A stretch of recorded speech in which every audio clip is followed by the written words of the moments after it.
জাতের কসম ও রাঙ্গানিয়ার মানুষ, দুনিয়াতে যত সমাজনীতি আছে ইসলামের সমাজনীতি শ্রেষ্ঠ নীতি। দুনিয়াতে যত অর্থনীতি আছে একমাত্র ইসলামী অর্থনীতি হলো শ্রেষ্ঠ অর্থনীতি। দুনিয়াতে যত রাষ্ট্রনীতি আর রাজনীতি আছে ইসলামী রাজনীতি হলো শ্রেষ্ঠ রাজনীতি। ইসলামের নীতি এত সুন্দর আর আপনি বুঝাইতেছেন পাবলিকেরে খবরদার রাজনীতির মধ্যে ধর্মকে টানবেন না। কেন? আমগো ধর্ম আর রাজনীতি তো আলাদা না? আলাদা নাকি? যে ইসলাম আলাদা, ধর্ম আলাদা, রাজনীতি আলাদা। আমগো অর্থনীতি যা ইসলাম তা, আমগো সমাজনীতি তাও ইসলাম। ইসলাম বাদ দিয়ে আমগো সমাজনীতি নাই, ইসলাম বাদ দিয়ে অর্থনীতি নাই, ইসলাম ছাড়া আমগো রাষ্ট্রনীতি নাই। আমাদের রাষ্ট্রনীতি মানে ইসলাম, আমাদের অর্থনীতি মানে ইসলাম। মিলানো বলে কেমন মিলানো? সূর্যের সাথে আলো যেমন মিলানো, বাতির সাথে আলো যেমন মিলানো, ফুলের সাথে ঘ্রাণটা যেমন মিলানো। ফুলের থেকে ঘ্রাণ আলাদা হলে ফুল যেমন ফুল না। রাজনীতি থেকে ইসলাম যদি আলাদা করে দাও ওটা রাজনীতি না, ওটা দুর্নীতি আর পেটনীতি। আল্লাহ আগেও ছিলেন, এখনো আছেন, সামনেও আছেন। হুয়াল হাইয়ুল কাইয়ুম। আল্লাহ চিরঞ্জীব, চিরস্থায়ী, লয় নাই, ক্ষয় নাই। দয়াময় রব্বুল আলামিন আপনাকে আমাকে যা দিছেন দুনিয়ার কেউ তা দেন নাই। মা আমাকে কিছু দিছেন, বাবা দিছেন, কিন্তু পেছনে স্বার্থ। আল্লাহ যা দিছেন কোনো স্বার্থ নাই। বলে মা বাবার দেওয়ায় স্বার্থ কেন? প্রমাণ কি? বলে বাংলার জমিনে ভালো করে নজর করে দেখেন কত মা বাবা স্বার্থের আঘাতে সন্তানকে জবাই করেছে। এই ঘটনা বাংলাদেশে নাই? আবার স্বার্থের আঘাতে সন্তান মা বাবাকে হত্যা করে, স্ত্রী স্বামীকে জবাই করে, স্বামী স্ত্রীকে জবাই করে। এরকম ঘটনার কোনো সীমানা নাই। আরো এমন এমন ঘটনাই বাংলায় চলে যেগুলো বলতেও বড় লজ্জা লাগে। বুঝাবার জন্য বলি, বাবা তার আপন মেয়েটাকে হোটেলের মধ্যে রেখে বলে আজকের রাতের জন্য তুমি আমার মেয়ে না, স্ত্রীর সমান হয়ে থাকবা। নাউজুবিল্লাহ আসে না? এ ঘটনা কি ইন্ডিয়া না বাংলার? সোনার বাংলার তাজা খবর। কেমন স্বার্থপর আমরা! কিন্তু আল্লাহ আমাকে আপনাকে যা দিছেন পেছনে কোনো স্বার্থ নাই। আছে? আল্লাহ যদি স্বার্থপর হইতেন তাহলে শুধু আল্লাহ আল্লাহ কয়া যারা ডাকে তাদের খানা দিতেন, যারা আল্লাহর দুশমন তাদের দিতেন না।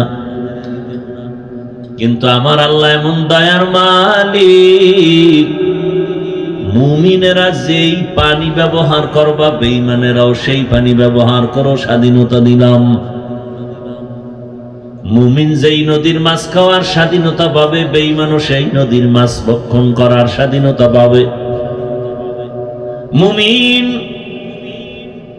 জমিনের ফসল খাওয়ার অধিকার যেমন আছে, বেঈমানেরও আছে, বাধা নাই।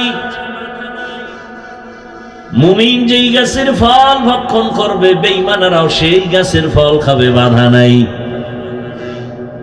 এমনকি আমরা মুমিন দাবি করি কিন্তু চরম অপরাধের মধ্যে আমরা নিমজ্জিত হয়ে আছি। আল্লাহ যদি স্বার্থপর হইতেন ঘুমের মধ্যে আমাদেরকে মেরে ফেলতেন। আল্লাহ আমাদের উপরে কোনো জুলুম করেন নাই, আবার খানাও বন্ধ করেন নাই। বরং আল্লাহ বলেন তোরে আমি যা দিছি আর কাউকে দেই নাই।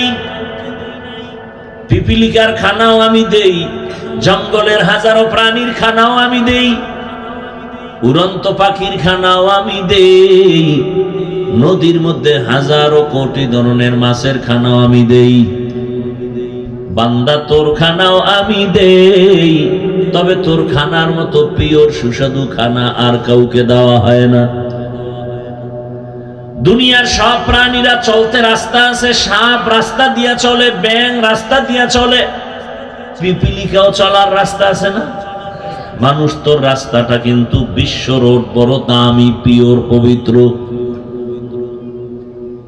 আমি আল্লাহ পিপিলিকার খানা ওর কাছে পৌঁছাই দেই, ওর বাজারে এসে খাওয়া লাগে না। তুমি যেমন হোটেলে এসে খাও, জঙ্গলের প্রাণীর খানা জঙ্গলে দিয়ে দিছি।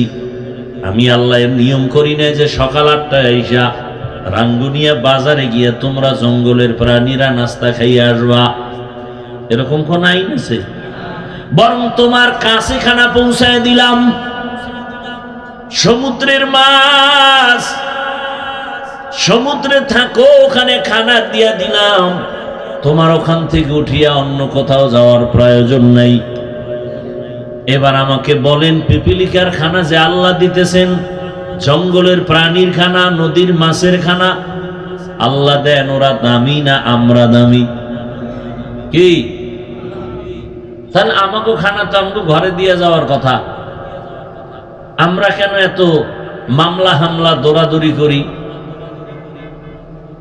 আল্লাহ দিছেন তো, বনি ইসরায়েলদেরকে তো আসমান থেকে দিয়েছেন মান্না সালোয়া। রহমতের নবী বলেন, ওই বনি ইসরায়েলরা যদি একটু চালাকি আর বেয়াদবি না করত, আমার উম্মতেরাও এখনো ডাইরেক্ট আসমানের খানা পাইতো। আমরা আল্লাহর হুকুম মানি না, এ কারণে খানা আমগো হাতে আসে না। গরতাওয়াকুল মিকুনিহার সুবহ শাম মিরাসানাদ রিজকে তু আজলা মাকাম জুজবা হাকাচি জে মখা আজ ইনসোজা ফজলে উআ মস্তে দর জুমলা জাহা। ভাইরা আমার, তো আল্লাহর মতো দয়াময় কেউ নাই। আমার আল্লাহ কেমন দয়াময়, যার কোনো তুলনা নাই। দুনিয়াতে আপনি আমি আসার আগেই আল্লাহ যা প্রয়োজন সব চাওয়ার আগে দিয়ে দিলেন। বিশাল বড় সূর্য সব আপনার আমার জন্য, আল্লাহর জন্য। চাঁদ আপনার আমার গোলামির জন্য, আমাদের পানির দরকার আগেই ব্যবস্থা করলেন ফ্রি।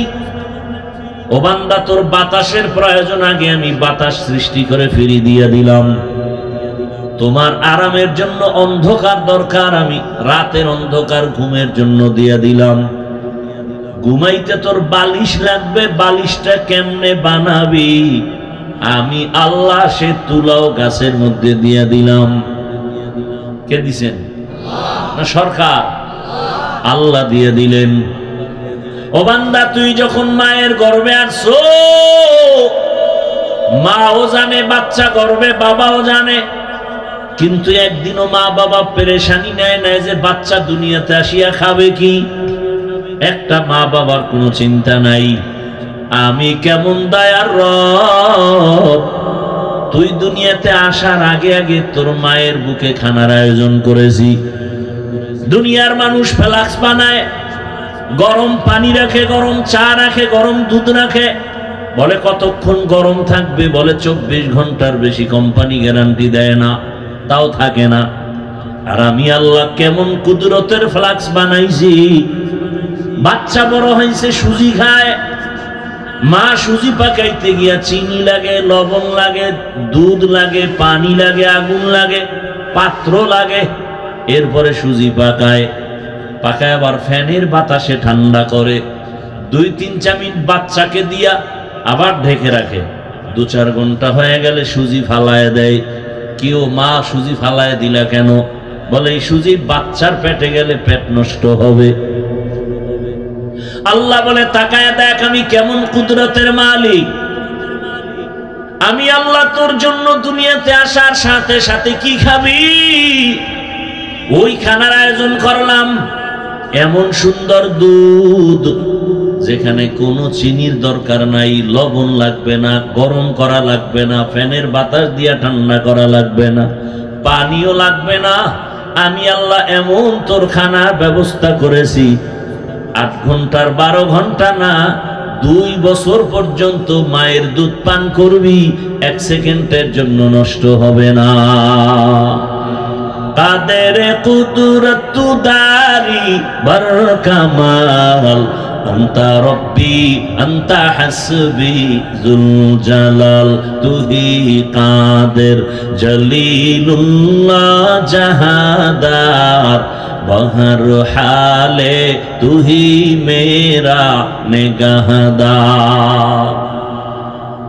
আল্লাহ তাআলা বলেন, দেখ বান্দা আমি তোরে কত আদর করে বানাইছি। ওয়া খুলিকাল ইনসানু যায়ীফা, তোর মতো দুর্বল করে কোন প্রাণী বানাই নাই, তুই হাঁটতে পারো না। একটা ছাগলের বাচ্চা যখন দুনিয়াতে আসে, আশেপাশে কোনো সহযোগী আছে? নাই। বাচ্চা, ছাগলের বাচ্চা দুনিয়াতে আসিয়া দাঁড়ায় যায় নিজের পায়ে, কাউকে দেখাইয়াও দেওয়া লাগে না বাচ্চাকে যে তোর মায়ের দুধ কোথায়। ওই ছাগলের বাচ্চাটা নিজে নিজে খুঁজা মায়ের দুধ বের করে এরপরে মুখে নেয়। হঠাৎ দেখে মায়ের ওলানটা শক্ত, দুধ আসে না। এখন কি করবে? ঔষধ খাওয়াবে। মাকে বলে না, ওই বাচ্চাটার কপালের অংশটা খুব শক্ত, ওই শক্ত অংশ দিয়া মায়ের ওলানে জোরে জোরে কয়েকটা আঘাত দিছে, মায়ের ওলানটা নরম হয়ে গেছে। ছাগলের বাচ্চাটা জিহ্বা লাগানো মাত্র দুধ অনায়াসে পেটের মধ্যে চলে আসছে। আমরা মানুষ কত দুর্বল। আম্মা জানের কণ্ঠ ভেতরের ঘর থেকে সামনের দরজায় যায় না, কিন্তু আমি যখন দুনিয়াতে আসব, ওই প্রসব বেদনায় মায়ের কণ্ঠের কান্নার আওয়াজ পাশের বাড়িওয়ালারা শুনে ঘুমাইতে পারে না।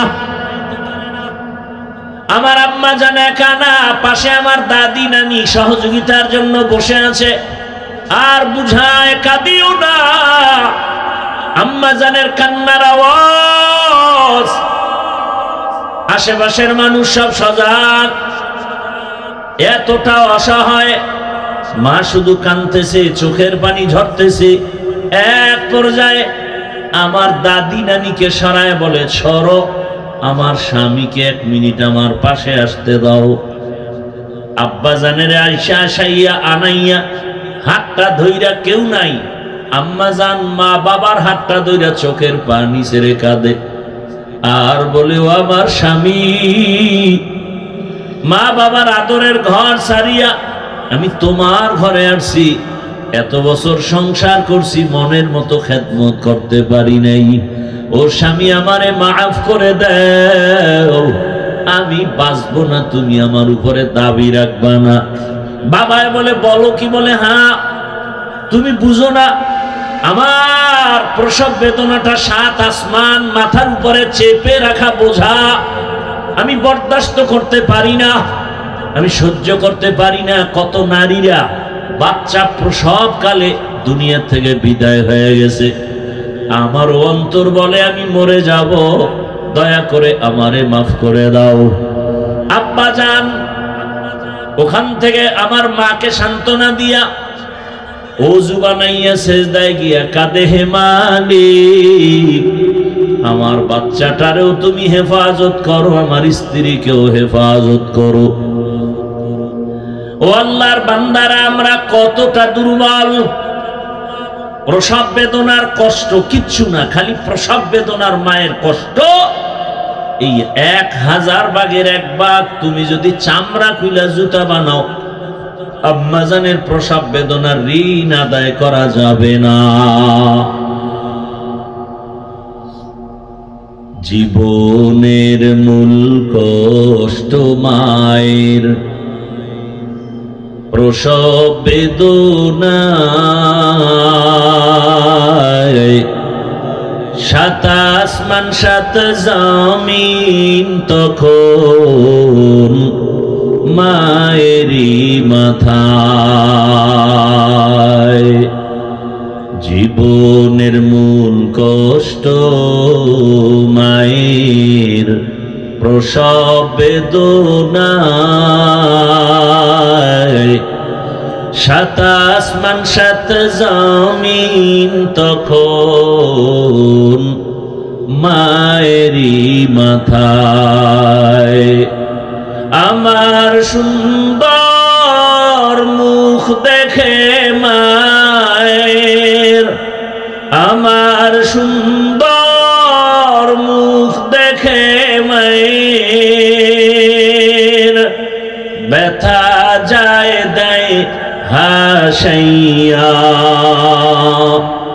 ও আমার প্রাণের মা, মা গো মা, কোথায় গেলে মোরে ছাড়িয়া? জনম দুঃখী ইয়াতীম আমি, চায় না কেহ ফিরিয়া। আমি যখন ছিলাম আমার মায়েরি উদরে,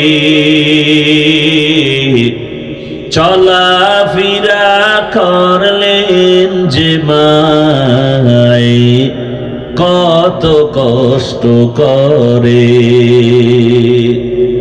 আমি যখন ছিলাম আমার মায়েরি উদরে, চলাফেরা করলেন যে মায়, কত কষ্ট করে।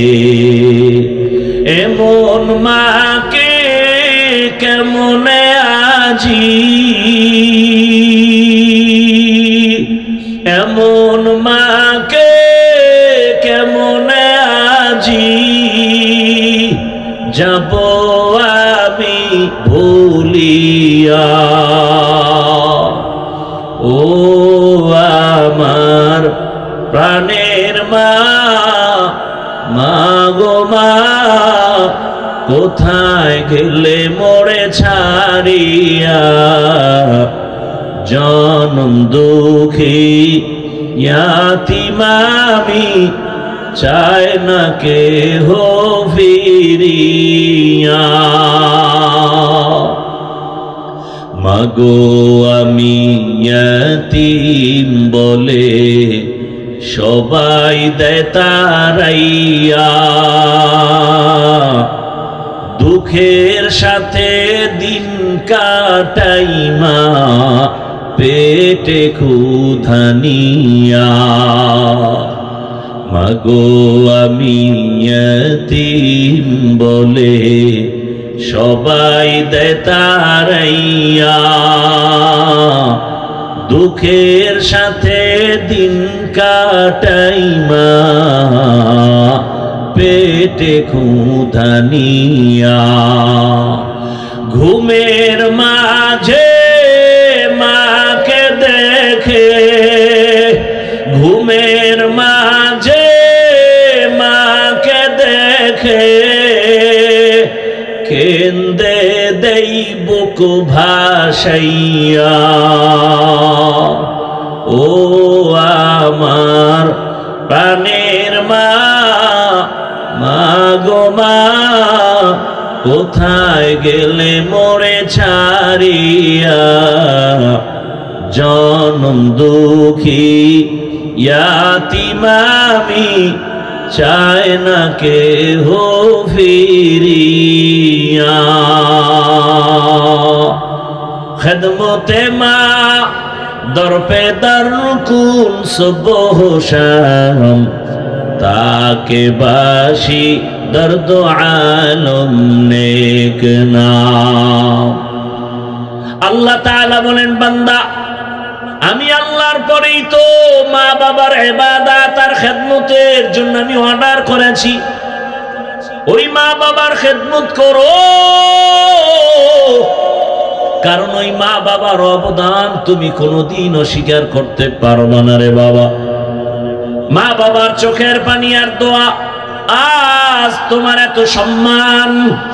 মা বাবার চোখের পানি আর দোয়ার ফসল তুমি সন্তান, টাকার মালিক, বাড়ির গাড়ির মালিক হয়েছো, সম্মানের মালিক। ওই মা বাবার সাথে বেয়াদবি করা যাবে না। রহমতের নবী বলেন, মা বাবা খুশি তো আমার আল্লাহও তার উপরে খুশি। আল্লাহ তাআলা বলেন সবাইকে বেজার করা গেল, আমি আল্লাহকে বেজার করব না কেন? আমি তোমাকে যে দয়া করেছি কেউ সে দয়া করে নাই। দুনিয়াতে তুমি আসছো, তুমি তোমার মাকে মা বলে ডাকবা, পরের কথা মাকে তুমি চিনোই না, বরং তোমার একটাই পুঁজি কান্নার আওয়াজ।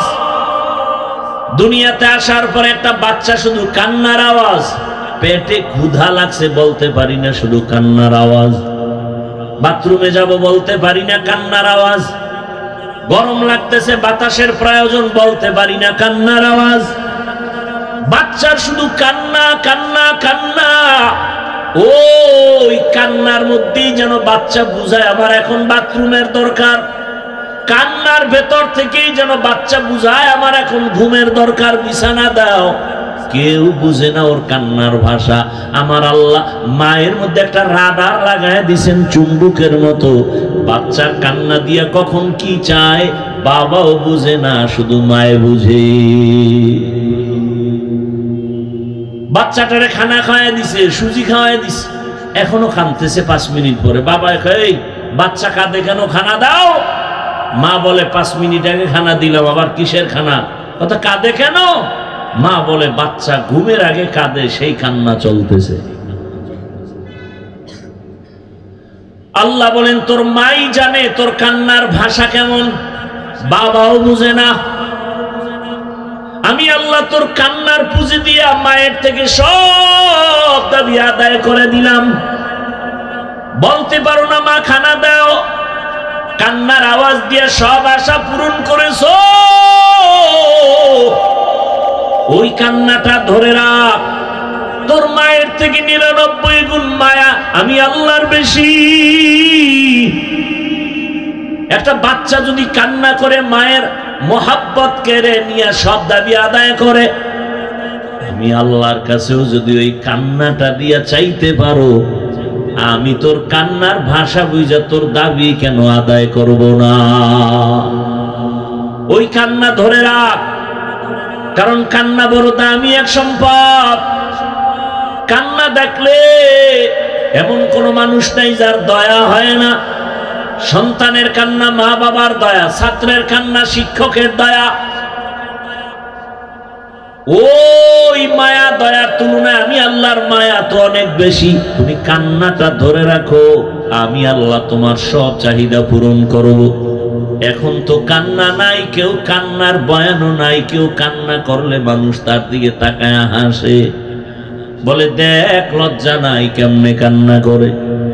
অথচ আল্লাহ পাক বলেন ফালিয়াজহাকু কালিলান ওয়া লিয়াবকু কাসীরা, কম হাসো বেশি বেশি কান্না করো। কান্নার বয়ানও নাই, কান্নাও নাই। কেউ যদি কাঁদে লজ্জা নাই, দেখ কেমনে কাঁদে। আমাকে বলেন তো আপনারা এটা কান্নার প্যান্ডেল না হাসার প্যান্ডেল? কান্নার প্যান্ডেলে কান্না করাটা স্বাভাবিক, হাসি দেওয়াটা অস্বাভাবিক। হাসির প্যান্ডেলে হাসি দেওয়াটা স্বাভাবিক, কান্না করা অস্বাভাবিক। তাহলে আপনি কান্নাওয়ালাকে প্রশ্ন করেন লজ্জা নাই এই লোকটা কাঁদে কেন? প্রশ্ন তো আপনাকে করা দরকার, কান্নার প্যান্ডেলে বসছেন, আপনার চোখে কান্না নাই কেন? আপনাকে করা দরকার, কান্নার প্যান্ডেলে বসছেন, চোখে পানি নাই কেন, কান্না নাই কেন? উল্টা আপনি কান্নাওয়ালার দিকে তাকায় প্রশ্ন করেন লোকটা কাঁদে কেন? বড় আশ্চর্য। কান্নাকাটি নাই, অথচ চোখের পানি ছাড়া কখনো জাহান্নামের আগুন নিভানো যাবে না। বলেন একজন নবীর নাম বলেন যে কাঁদে নাই। নূহ নবী এত কাঁদছেন যে তার নাম হলো আব্দুল গফফার। আল্লাহ নবীর নূহ নবীর কান্না দেখে এত মায়া লাগছে, আল্লাহ কান্নাওয়ালা শব্দ দিয়ে ডাকলেন, ইয়া নূহ, হে কান্নাওয়ালা। আর সেই নামে সূরা নাজিল হয়ে গেছে, সূরায়ে নূহ। আল্লাহর কাছে কান্না পছন্দ হয়ে গেছে, নাম হলো আব্দুল গফফার। আল্লাহ ডাকলেন, ইয়া নূহ, হে ক্রন্দনকারী আমার গোলাম। আমার রসুল কাঁদতেছেন, এগুলি বলার সময় কই? এক চোরার ঘরের চোরা বলতেছে যে নবী বেশি কাঁদে নাই, তোমরা এত কাঁদো কেন? এই রসুলের সাথে তুলনা দেওয়াও তো বেয়াদবি আমি মনে করি। রসুল পাক, তুমি আমি না পাক। রসুলের ঘাম পাক, তুমি আমি না পাক। বলে রসুল করে নাই, আমি সেটা করব কেন? আল্লাহ হেদায়েত দান করুন। এতক্ষণ আলোচনায় কি বুঝলেন? আল্লাহকে বেজার করা যাবে, কিন্তু করি তো। প্রত্যেকটা পদে পদে আল্লাহকে বেজার করি। পর্দা করলে আল্লাহ খুশি, আত্মীয় স্বজন বেজার। এবার আত্মীয়কে খুশি করে সদরঘাট বানায় ফেলাইছে, কোনো পর্দা নাই। চাস্তো বোন চাস্তো ভাই, মামতো বোন মামাতো ভাই, হ্যাঁ, বউরে সালাম দেয় না, বেআইনেরে সালাম দেয় নাই।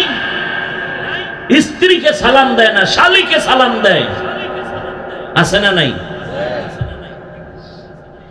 এবার কয়টা আল্লাহকে বেজার করলা কেন? কয় আল্লাহরে পরে তওবা করে রাজি করে ফেলবো, এখন আত্মীয় ঠিক রেখি।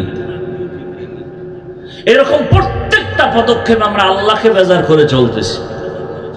অন্তর কোনো আফসোসও আসে না। আল্লাহ দয়া করে আমাদেরকে হেদায়েত দান করুন। কষ্ট হইতেছে আপনাদের না?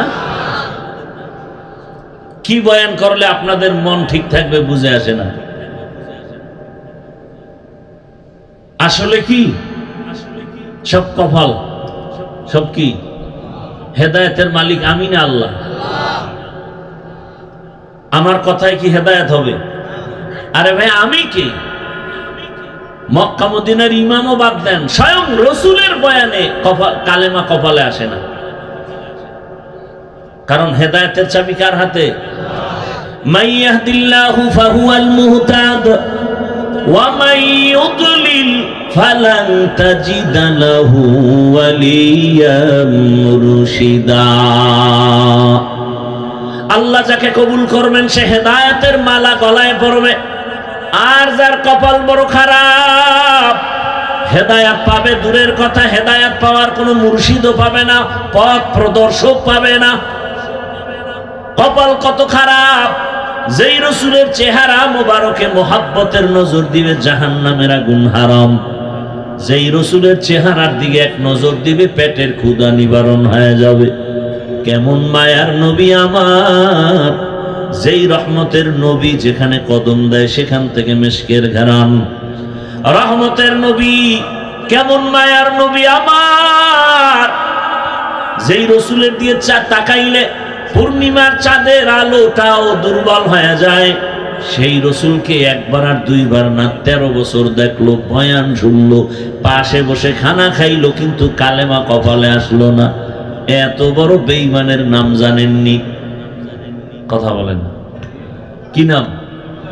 গরবা সুরত আদমি ইনসাবুদে আহমদবু জাহলো হামেক সাবুদে আদমিরা আদমিয়ত লাজমাস উদরাগর বুনা বাশদ আস।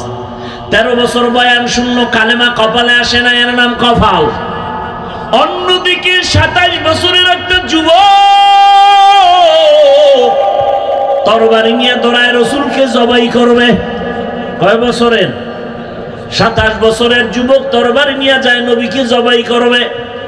রহমতের নবীর সামনে গিয়া চেহারা মোবারক দেখে কলিজা ঠান্ডা হয়ে গেল। তরবারি ফালায় কয় নবী কালেমার মালা গলায় পড়ায়া দেন। এই কপালওয়ালার নাম কি বলেন? এজন্যই তো হেদায়েতের মালিক আমার আল্লাহ। আল্লাহ যাকে কবুল করবেন সে হেদায়েতের মালা পরে নিবে। 13 বছর আবু জাহাল নবীর দেখিয়াও কালেমা পড়ে না, আর ওমরের মতো গোলাম আমার নবীকে জবাই করতে গিয়ে কালেমাওয়ালা হয়ে গেল। এর নাম হলো কপাল। যতই চিল্লাই না কেন, এই সমস্ত প্যান্ডেলে সবাই আসতে পারে না, বসতে পারে না। কপালওয়ালারাই আসতে পারে আর বসতে পারে। এখানে আসতেও কপাল লাগে, বসতেও কপাল লাগে, মোনাজাত দিয়া কান্নাকাটি কইরা যাইতেও কপাল লাগে। কত মানুষ বাড়ির থেকে আসছে, বলে আসছে ওয়াজ মাহফিলে যায়, কিন্তু কপাল খারাপ, বেহেশতের প্যান্ডেলে ঢুকতে পারে নাই। এরা কোথায় আছে খুঁজে দেখেন, এরা দোকানপাটে ঘুরে আর আড্ডা দেয়। নাই এরকম কেউ? কপাল। আর একদল কপালওয়ালা প্যান্ডেলে বসছে, কিন্তু মোবাইলটা সামনে নিয়ে কলবের দরজা বন্ধ করে রাখছে। এরকম কপালওয়ালা নাই? বলার দায়িত্ব আমার, মানবেন কিনা সেটা আপনার দায়িত্ব। আপনি মানবেন না, আমি বলবো না, এটা হতে পারে না। আর আমরা ওলামায়ে কেরাম না বললে বলবে কে? আমরাই তো বলা বন্ধ করে দিছি, কে বলবে? যুবকের হাতে দুইটা মরণাস্ত্র, রক্তের থেকে দামি মনে করে রাখে, দোনোটাই মরণাস্ত্র। একটা হলো দৃশ্যমান মরণাস্ত্র, আর একটা হলো অদৃশ্যমান মরণাস্ত্র। দৃশ্যমান যুবকের মরণাস্ত্রের নাম বাইক। কি কয় আপনাদের এলাকায়? বাইক। অদৃশ্য মরণাস্ত্র কি? হ্যাঁ, দোনোটা লয়ে ঘুরতেছে, চায় বেশি দিন বাঁচতে, কিন্তু মরণের বাইক লয়ে ঘুরে তাড়াতাড়ি মরা। চায় অনেক সুস্থ থাকতে, অসুস্থতার মেডিসিন হাতে লয়ে ঘুরতেছে মোবাইল। মোবাইল মানুষকে যত দ্রুত গতিতে অসুস্থ বানায়, পৃথিবীর অন্য কিছু নাই যে মানুষকে দ্রুত অসুস্থ বানায় দিবে। কিডনি দুর্বল, হার্ট দুর্বল, চোখের পাওয়ার দুর্বল। আর সব থেকে বড় ঔষধ সুস্থ থাকার রাতের ঘুম, এটারে জবাই করছে এই গজবের মোবাইল দিয়ে। কি তাও যদি মোবাইলে তেলাওয়াত শুনতে হইতো, তো আকাম করে সারা রাত মোবাইলে। চোখের গুনাহ, হাতের গুনাহ, জবানের গুনাহ, অন্তরের গুনাহ। জেনা চলে ঘরে ঘরে ঘরে ঘরে মোবাইলের দ্বারা। উচিত ছিল ঘুমের মধ্যে চেহারাটা বানর হয়ে যাবে, শুকর হয়ে যাবে। শুধু রহমতের নবীর উম্মত হওয়ার কারণে আল্লাহ করেন না। আল্লাহ হেদায়েত দান করুন। কিছুক্ষণ থাকবেন না কপাল শেষ? আল্লাহ সবাইকে কবুল করেন। এতগুলো মানুষ নিয়ে মা বাবার জন্য দোয়া করার সুযোগ পাইছেন, তা আজকে পাইয়াও কাজে লাগাবেন না। কপালটা এত খারাপ কেন আপনার, বলেন তো? এমন কপাল নিয়ে দুনিয়াতে আসলেন কেন? আল্লাহ রাসূল বলেন, খায়রুন নাস মান ইয়ানফাউন নাস। ভালো মানুষ তো ওই ব্যক্তি যার দ্বারা শুধু অন্যের উপকার হয়। কি উপকার করলেন? মা বাবা। আল্লাহ সবাইকে হেদায়েতের দৌলত দান করেন। আল্লাহ তাআলা আমাদেরকে দুনিয়াতে পাঠাবার কারণ বর্ণনা করে বলেন, ওয়ামা আরসালনাকা ইল্লা রাহমা ওয়ামা খালাকতুল জিন্না ওয়াল ইনসা ইল্লা লিয়াবুদুন। ভালো করে খেয়াল করবেন, উঠা বসা করলেই আমি মোনাজাত দিয়ে চলে যাব। কারণ আপনি যদি বয়ান নিতে না চান, আমার তো কোনো ঠেকা নাই যে আপনার জোর করে খাওয়াইতে হইব। কষ্ট করে আসছি, কষ্ট করে চলে যাব। আপনি শুনতে না চাইলে আমার এখানে আসার কোনো যৌক্তিকতা? দাওয়াত না দিলে আমি আসতাম? সময় আছে আমার।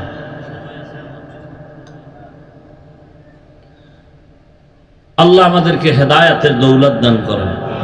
আল্লাহ পাক বলেন, খেয়াল করেন, ওমা খালাকতুল জিন্না ওয়াল ইনসা ইল্লা লিয়াবুদুন। ভালো করে খেয়াল করেন, আল্লাহ বলেন আমি মানুষ আর জিন বানাই নাই। হ্যাঁ, বানিয়েছি ইবাদতের জন্য। এই কথাটা ডাইরেক্ট যদি আল্লাহ বলতেন, মানুষ আমি জিন এবং মানুষ ইবাদতের জন্য বানাইলাম, হয়ে যেত। আল্লাহ ঘুরাইয়া বললেন কেন? প্রথমে বললেন আমি জিন ইনসান সৃষ্টি করি নাই। হ্যাঁ করেছি। ঘুরাইয়া বললেন কেন? আল্লাহর প্রত্যেকটা কথার মধ্যে হিকমত ঢুকানো আছে। আল্লাহ তাআলার প্রত্যেকটা কথার শব্দের ভেতরে এতটা অলংকার লাগানো। যেমন রব একটা শব্দ, এটার তর্জমা বাংলায় আমরা করি প্রভু, প্রতিপালক। ওলামায়ে কেরাম লিখেছেন হবে না, প্রতিপালক আর প্রভু বললে রব শব্দের হক আদায় হয় না। বলে তো রবের অর্থ কি? বলে এটা একটু বাক্য বানায় ব্যাখ্যা দিতে হবে। বলে কেমনকার রব হলেন? তিনি সমস্ত মাখলুকতের প্রয়োজনের অগ্রিম আয়োজন করেন যিনি। সব প্রাণীর অগ্রিম আয়োজন যিনি করেন তিনি আমার রব। আল্লাহ তাআলা বলেন আমি মানুষ জিন বানাই নাই বইলা বললাম কেন? বলে তোমার জেহেন আর অন্তর খালি করে দাও, তোমাকে বানানো হয় না এটা ঢুকাও। সব ঢুকাইয়া এবার ফ্রেশ মনে একটা কথা নাও, তোমাকে বানানোর জন্য একটা কাজ, জমিন আর কোনো তোমার কাজ নাই। মৃত্যু পর্যন্ত তোমার কাজ হলো একটা। কয়টা? ওই কাজের নাম ইবাদত। ওই কাজের নাম কি? ইবাদত। অন্য কোনো কাজ তোমার দুনিয়াতে নাই, তোমার একটাই মাত্র কাজ ইবাদত। এখন বুঝার চেষ্টা করি ইবাদত কি। আমরা অনেকেই মনে করি মসজিদে যাও, তসবিহ হাতে নাও, জিকির করো, তেলাওয়াত করো, ইবাদত শেষ। এজন্য ভালো করে মনে রাখবো ইবাদত কি, ইবাদত কেন, ইবাদত কিভাবে। এই তিনটা কথার জবাব দিয়ে মোনাজাত দিব, ধৈর্য হবে তো ইনশাআল্লাহ। তবে আয়াতের উপরে আরেকটু ব্যাখ্যা করি। আল্লাহ বলেন ওয়ামা খালাকতুল জিন্না ওয়াল ইনসা ইল্লা লিয়াবুদুন। অধিকাংশ মুফাসসিরিনে কেরাম লিয়াবুদুনের ব্যাখ্যায় লিখেছেন আই লিয়ারিফুন। আরাফা ইয়ারিফু থেকে মারিফাত। মারিফাত মানে পরিচয় লাভ করা। কার পরিচয়? আল্লাহর। তাহলে আয়াতের অর্থ কি হবে? ওমা খালাকতুল জিন্না ওয়াল ইনসা ইল্লা লিয়াবুদুনের ব্যাখ্যা হবে আমি মানুষ জিন বানাইলাম মারিফাত অর্জন করার জন্য। এখন প্রশ্ন হলো তাহলে ডাইরেক্ট বলতো ওমা খালাকতুল জিন্না ওয়াল ইনসা ইল্লা লিয়ারিফুন। ইবাদত বইলা আবার ব্যাখ্যা কেন ঘুরাইয়া মারিফাত নিলেন? কারণ আছে না নাই? কারণ হলো দুনিয়াতে আল্লাহ ভালো জানে, কারণ আমার আল্লাহ আলিমুল গায়বি ওয়াশ শাহাদা। আল্লাহ জানেন এই জমিনে অনেক মারিফতের সম্রাট দাঁড়াবে, যারা এলেম আমল কোন বান্দার মধ্যে নাই, দাবি করবে আমি মারিফতের সম্রাট। আল্লাহ বুঝায় দিলেন ইবাদত বলিয়া মারিফত নেওয়ার কারণ হলো মারিফতের অর্জন করার জন্য ইবাদত ছাড়া কোনোদিন মারিফত অর্জন হবে না। শরীয়ত রা মুকদ্দম দার আকনু মারিফত আজ শরীয়ত নিসতে বেরু তরিকত হো শরীয়ত হো তমামি হकीकत में মুহাম্মদ কি গোলামি। আমাদের সমাজে মারিফত নিয়ে কিন্তু ধুম কিলাকিলি। তিন দলে বিভক্ত, তিন দল। এক দল বলে শরীয়তের দরকার নাই, মারিফত আসল, এরা ভণ্ড। বলেন এরা কি? আর এক দল বলে মারিফত বলতে কিচ্ছু নাই, তারাও ভণ্ড। আমি আজকে প্রমাণ করে গেলাম এই জমিনের মধ্যে, ও রাঙ্গুনিয়ার মুসলমান, আমি আয়াত দিয়ে প্রমাণ করে গেলাম আল্লাহ মারিফত বলতে কিছু নাই, মানে আল্লাহ মারিফত অর্জন করার জন্যই বানাইছেন। ওয়ামা খালাকতুল জিন্না ওয়াল ইনসা ইল্লা লিয়াবুদুন। ইবাদতের অর্থ হলো মারিফত অর্জন করো, আর মারিফত ইবাদত ছাড়া হবে না। এজন্য আল্লাহ পাক ইবাদতের শর্ত লাগায় দিলেন, ইবাদতের মাধ্যমেই মারিফত অর্জন করো, আল্লাহর পরিচয় লাভ করো। গাভীর দুধের ভেতরে মাখন আছে না নাই? ছানা আছে না নাই? ঘি আছে না নাই? বুঝেন বুঝেন ভালো করে।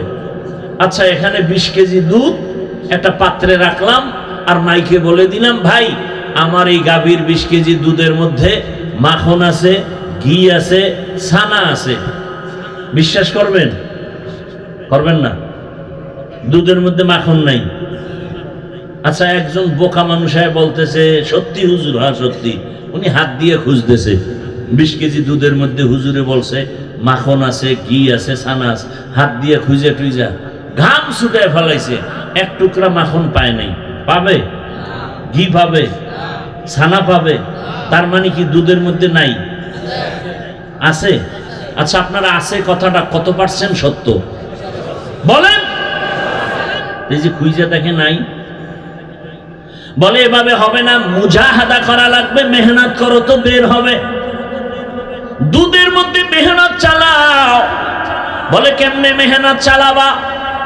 আমরা ছোটবেলায় দেখেছি আমাদের এলাকায় টিনের একটা পাত্রের মধ্যে দুধ নিয়া এরকম একটা বাঁশের খুঁটির সাথে দুধের পাত্রটারে রাখিয়া চিকন একটা বাঁশ এর কোন একটা মাথার কেটে 5টা আঙ্গুল বানাইয়া এরপরে খুঁটির সাথে রশি দিয়া বেঁধে মাজায় গামছা বাঁধছে ভালো করিয়া, এবার 2 হাত দিয়া ওই চরখাটারে টানে, বাঁশটা ঘুরে, 5টা আঙ্গুল ঘুরে, নিজেরও ঘাম ঝরে, দুধেরও ফেনা বের হয়। অনেকক্ষণ মেহনত করতে করতে করতে করতে দেখে মাখনটা ভেসে উঠেছে। দুধের মধ্যে অবশ্যই মাখন আছে, কোনো সন্দেহ নাই, দেখা যায় না। কয় মেহনত করে বের করো। শরীয়তের মধ্যে মারেফত আছে, কয় দেখা যায় না, বলে মেহনত করো। ওয়াল্লাযীনা জাহাদু ফীনা লানাহদিয়ান্নাহুম সুবুলানা ওয়া ইন্নাল্লাহা লামাআল মুহসিনিন।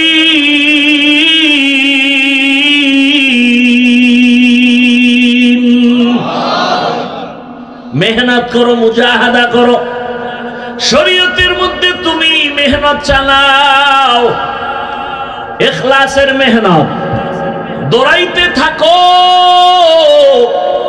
ইখলাস নিয়ে যদি 1 বিঘা তাকাও, আল্লাহর রহমত তোমার দিকে 1 হাত আগায় যাবে। তুমি যদি 1 হাত আগাও, 2 হাত আগায় যাবে। তুমি যদি হাঁটতে থাকো, আমার মাওলা রহমত দৌড়াতে থাকবে। আল্লাহর রহমতের আশায় দৌড়াইতে থাকো, দেখবা আল্লাহর পরিচয় লাভ হয়ে যাবে।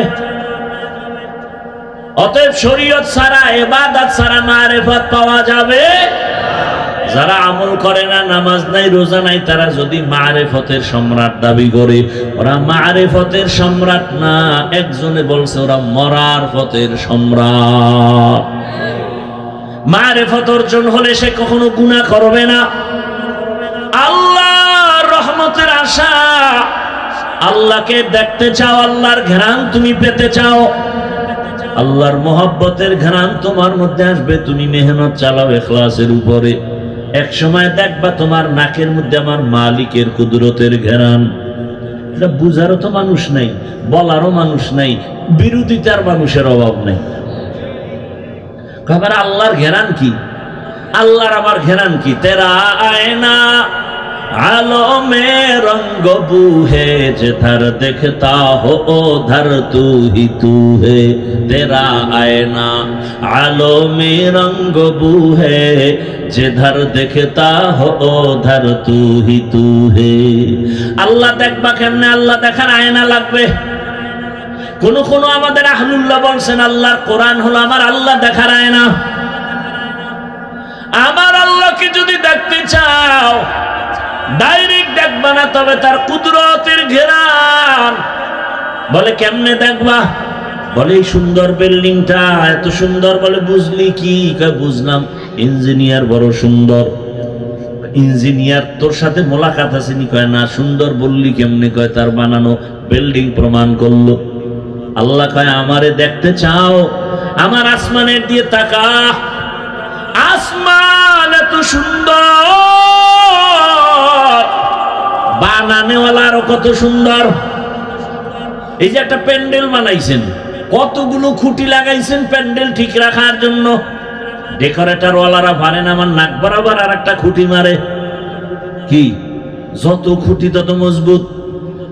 বিবেক দিয়ে একটু চিন্তা করেন, আল্লাহ তাআলা পশুকে ভালো মন্দ যাচাই করার বিবেক দেয় না, মানুষকে দিছে। একটু ভাবেন, এত বিশাল আসমান, এত বিশাল 7টা আসমান আল্লাহ এমন ভাবে সেট করেছেন, নিচের থেকে কোনো খুঁটি নাই, উপর থেকে কোনো রশিদ টানাও নাই।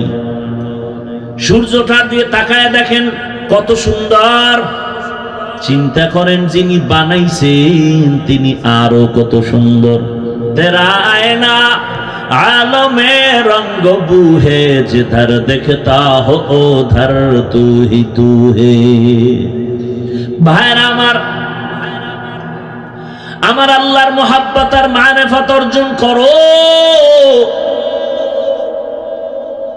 আল্লাহ পাকের মুহাব্বত আর মারিফত অর্জনের একমাত্র রাস্তা ইবাদত। এবার বুঝেন ইবাদত কি। বলে ইবাদত হলো প্রত্যেকটা ক্ষেত্রে আল্লাহর হুকুম বাস্তবায়ন করে চলার নাম ইবাদত। ইবাদত কেন করব? বলে একমাত্র কারণ আমার আল্লাহর সাথে হবে মোলাকাত, আর বিনিময় পুরস্কার পাবো জান্নাত। ফামান কানা ইয়ারজু লিকা রাব্বিহি ফালইআমাল আমালান সালিহা ওয়ালা ইউশরিক বিইবাদাতি রাব্বিহি আহাদা। রবের সাথে মোলাকাতের একমাত্র কাজ হলো আমল করো, নেক আমল করো, ইবাদত। ইবাদত মানে তাসবিহ টানো না, নামাজ পড়ো না, এটা ইবাদতের একটা অংশ। জীবনের সব কাজ ইবাদত। করব কেন? বলে রবের মোলাকাত, বিনিময় পুরস্কার পাবো কি? বেহেশত আজা কে আজারে নবাশুদ কাছে রাবা কাছে কারে নবাশুদ। কেমন মজার জান্নাত আল্লাহ আমাদের জন্য বানায় রাখছেন।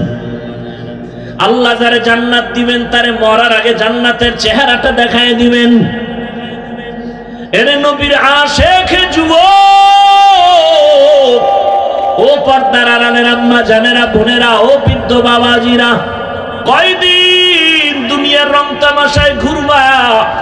হায়াতের অর্ধেক শেষ। দুনিয়ার পেছনে ঘুরতে ঘুরতে হায়াত শেষ। সেই আগের মতো যৌবন নাই, আগের মতো বাহাদুরি নাই, আগের মতো চোখের পাওয়ার নাই। সব খুয়াইলা নষ্ট করলা কিসের পেছনে? কোরআন পড়তে গিয়া কয় না, দুনিয়া দুনিয়া দুনিয়া জিকির করতে গিয়া আমার আখিরাত বরবাদের পথে চলে গেল। নবী বলেন আর দুনিয়া খুলিকাত লাকুম ওয়া আন্নাকুম খুলিকাতুম লিল আখিরা। দুনিয়া তোমার আমার গোলাম, তুমি আমি কার গোলাম? দুনিয়া তোমাকে আমাকে খুঁজবে, আমি তুমি আমার আল্লাহকে খুঁজবো। কিন্তু এখন সব উল্টা, মানুষ দুনিয়া খুঁজে, আল্লাহ তার বান্দারে খুঁজে। মানুষ এখন দুনিয়া খুঁজে, দুনিয়া খুঁজতে খুঁজতে এখন মা চেনে না মাইরে ফেলায় দুনিয়ার জন্য, দুনিয়া পাওয়ার জন্য। সামনে বাধা বাবা মেরে ফেল, দুনিয়া পাওয়ার জন্য নেতা বাধা মেরে ফেল। ভাগ বটোয়ারায় কম পড়ছে, কয় তাড়াতাড়ি মাইনাস কর। দুনিয়া এমন পাওয়া পাইল, নবী বলেন হুব্বুদ দুনিয়া রাসু কুল্লি খাতিয়া। দুনিয়ার লোভ সব ধ্বংসের কারণ। হযরত আলী বলেন আর দুনিয়া জিফা ওয়া তুল্লাবুহা কিলাব। দুনিয়াটা একটা মৃত্যু জন্তু, এর পেছনে যারা দৌড়ায় এরা কুত্তা। এরা কি? দুনিয়ার পেছনে যারা দৌড়ায় এরা কুত্তা। দুনিয়া দুনিয়া দুনিয়া যারা করে এরা দুইটা জিনিস চায়। কয় জিনিস চায়? জবাব দেন, কয় জিনিস চায়? একটা চায় ওরা শান্তি, আর একটা চায় সম্মান। এই দুনিয়াদারেরা দুইটা চায়, শান্তি আর কি? আল্লাহর জাতের কসম, দুনিয়াওয়ালারা সম্মানেও নাই, শান্তিতেও নাই। একটা দুনিয়াদারকে দেখাইতে পারবেন না সম্মানে আছে। ওই সম্মানের গুল্লি মারি, যেই সম্মানে প্রথমে ফুলের মালা, ফাইনালে জুতার মালা। এই সম্মানের কোনো ভ্যালু আছে? 10 তলা বিল্ডিং করেছো, এখন বিল্ডিং রেখে জঙ্গলে কেন ঘুমায়? আছে না নাই? সুইস ব্যাংকে টাকা রেখেছো, ওই টাকার মাস্তানি করে লাভ কি যদি চেক বই না থাকে? ওই টাকা যদি ভোগ করতে না পারো, এর থেকে রিক্সা চালায় খাওয়া ভালো। কথা বলেন না কেন? কোটি টাকার মালিক দেখো, অভাব হয় না দূর। গরিব ঘুমায় আরাম করে, মনটা বাহাদুর। ফেরাউনের লাশটা দেখো, মিশর জাদু ঘরে। খায় না মাটি, পোকা মাছি সবাই ঘৃণা করে। হৃদয় থাকিবে যার নম্রতা সাদা, রহমত আসিবে সেথা প্রভুর ওয়াদা। বড়র বড়াই থাকলে দিলে রহমত আসবে না, নিজেকে নিজে ছোট মনে করিও সদা। উঁচু জমিন থেকে পানি নিচু জমিনে যায়, তেমনি খোদার রহমত আসে নম্রতার হৃদয়। ভোগ বিনাশের বাড়ি গাড়ি পরে রবে সব, থাকতে সময় স্মরণ করো আল্লাহ আমার রব। আমাদের রবকে ইন্নাল্লাযীনা ক্বালু রাব্বুনাল্লাহ ইন্নাল্লাযীনা ক্বালু রাব্বুনাল্লাহু সুম্মা ইসতাকামু ফালা খাউফুন আলাইহিম ওয়ালা হুম ইয়াহজানুন।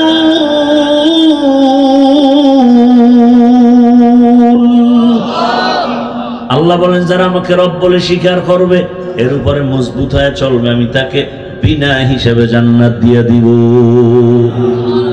ভাইরা আমার, দুনিয়ার সম্মান কিছু না, আল্লাহ যেটা দেয় এটা স্থায়ী। টাকা দিয়ে যেটা কিনে ওটার কোনো দাম। এই যে একবার ফুলের মালা একবার জুতার মালা, এই সাউন্ড কমে কেন? মাইকলা কই ঘুমায়? ভাইরা আমার, এটা কি এই সম্মানের কোনো ভ্যালু আছে? অথচ আল্লাহ যারে সম্মান দিয়েছেন, দেখেন তো আপনাদের পেরেশানি। এক সময় জমজমাট ব্যবসা, এখন আবার হাঁটুর নিচে মাথা, কান্নাকাটির ব্যবস্থা, শান্তি নাই, ব্যবসা নাই, চাকরি নাই। আর যাদের কাছে রসুলের মোহাব্বত আর সুন্নত আছে এদের কোনো পেরেশানি নাই। আমরা যে চেয়ারে বসছি এই চেয়ারের কোনো মেয়াদ নাই, আছে? চেয়ারম্যানের চেয়ারের মেয়াদ শেষ, মেম্বারের চেয়ারের মেয়াদ শেষ, এমপির মেয়াদ শেষ। কোরআনওয়ালার চেয়ারের কোনো মেয়াদ আছে? নাই। এরা এত সম্মানে আছে, এরা দুনিয়ায় বাদশা, আখিরাতেও বাদশা। কিন্তু দুঃখ, এই জাতি ভালো করে চিনল না এই ওলামায়ে কেরাম তারা কারা, তারা কেমন। যদি চিনতো আলেমের বিরুদ্ধে কথা বলতো না। ওলামায়ে কেরামে জাতির নিঃস্বার্থ বন্ধু। কারণ এই জাতিকে ওলামায়ে কেরাম যা দিয়েছে খোদার কসম কেউ দেয় নাই, সব স্বার্থপর। 5 টাকা দিলে 10 টাকা নিয়ে নিছে, খবর নাই। কিন্তু ওলামায়ে কেরাম জীবন যৌবন সব এই মানুষের পেছনে ব্যয় করে। শুধু আমি একা তাবলীগওয়ালাদের মেহনত, পীর মাশায়েখের মেহনত, নিজের সন্তান, ঘর, পরিবার, ব্যবসার খবর নাই। উম্মত নিয়ে ফিকির, এই উম্মতির কি হালাত। যেমন প্রমাণ আপনাদের দেই, লিখে রাখবেন, ভুলে যাবেন না ইতিহাস। মহামারী করোনা, ভুলে গেছেন? সেই সময় গোটা দুনিয়ার বাহাদুরের মাথা হাঁটুর তলে চলে গেল। করোনায় ধরছে বাবারে, কুলাঙ্গার 2 শিক্ষিত সন্তান মাস্ক লাগায় বসে আছে, কাছে যায় না, মরার ভয়। এক পর্যায়ে বাবাই মরে গেল। ওই শিক্ষিত 2 কুলাঙ্গার এলাকার গরিবের টাকা দিয়ে কয় বাবার লাশটা টেনে টেনে রাস্তায় ফেলে দে। জানালা লক করে দিল, একবারও তাকায় দেখলো না বাবার লাশ কুকুর খেলো নাকি জানাজা হলো। ইতিহাস ভুলে যাবা না রে আমার কলিজার যুবক বাবারা। ওই সময় আমার দেশের মধ্যে স্কুল বন্ধ, কলেজ বন্ধ, চাকরি বন্ধ, ফ্যাক্টরি বন্ধ, সব বন্ধ ছিল, কিন্তু কোরআনের একটা মাদ্রাসাও বন্ধ হয় নাই। ওই লাশগুলো কেউ ধরে না, শত শত করোনার লাশ। কিছু সংখ্যক আমার দেশের পুলিশ বাবারা আর সিংহবাগ আমাদের ওলামায়ে কেরাম টুপিওয়ালারা এই লাশগুলো নিজেদের কাঁধে নিয়ে গোসল করালেন, কাফন দাফন করায় জানাজা দিয়ে কবরে রাখলেন। একজন হুজুরেও করোনায় মরে না। এরপরও হুজুর খারাপ। কি একদল নিমক হারাম আছে, অজাত। হুজুরদের বদনাম শুনলেও খুশি, করতে পারলেও খুব আরাম লাগে। আচ্ছা, আমাকে আর একটা উদাহরণ দেই, বলেন তো, সরকারি চাকরি যারা করেন কয় ঘন্টা ডিউটি? কয় ঘন্টা? 8 ঘন্টা ডিউটি। বেতন নিম্নে হিসাব করে দেখেন তো, 20,000-এর মতো নিম্নে বেতন, 20,000। টেবিলের নিচে আর মুক্তার দানার তো অভাব নাই। কি ওটা ধরতে পারলেই আঙ্গুল ফুলে কলা গাছ। দুনিয়ার কোন রাষ্ট্র যদি না থাকে, আমগো সোনার বাংলায় টেবিলের তলে বহু মুক্তা পাওয়া যায় না। রাতারাতি কলা গাছ হয় কেমনে? ভাইরা আমার, 8 ঘন্টা ডিউটি, বেতন 20,000। টেবিলের নিচে আরো কত হারাম শুকর অভাব নাই। এবার আমাকে একটু বলেন, আপনাদের এই অত্র অঞ্চলের মসজিদগুলোতে ইমাম সাহেব আসেনি?